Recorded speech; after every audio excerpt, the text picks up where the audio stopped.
world, that's what it is. That's where we are. As long as you got these niggas saying capitalism, socialism bad, communism bad, they will do whatever it fucking takes to bomb anybody's campaign that says otherwise. Same shit they just did with Zoran.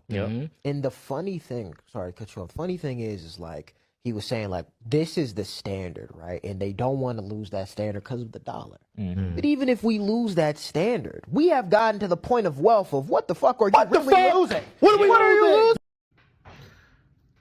The Jam, these guys cracked me up.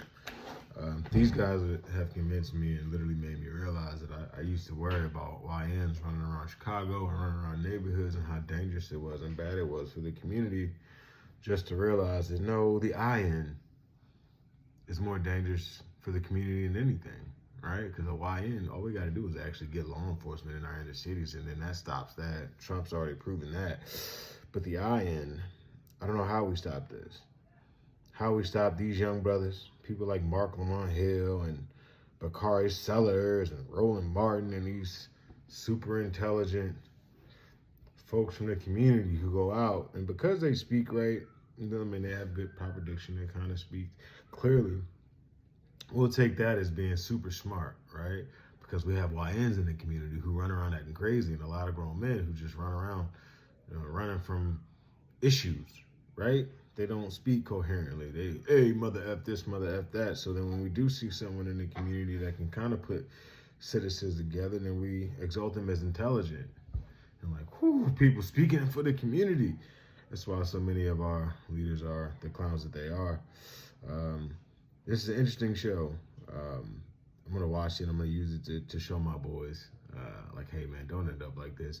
I think what I'm gonna do when I watch it, we're gonna have a counter.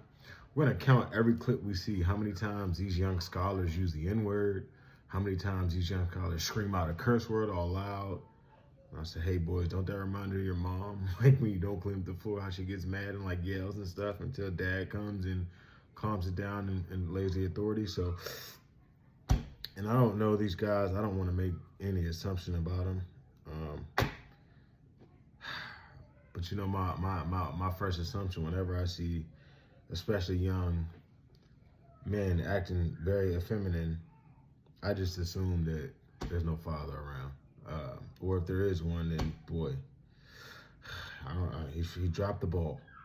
Because your men shouldn't be in 2025, young black men shouldn't be on the internet screaming about how unfair everything is and how racist everything is. And these guys back Mayor Johnson, the guy who's over Chicago, who's letting YNs unalive each other every weekend, but he's fighting ICE. Bad deal, guys.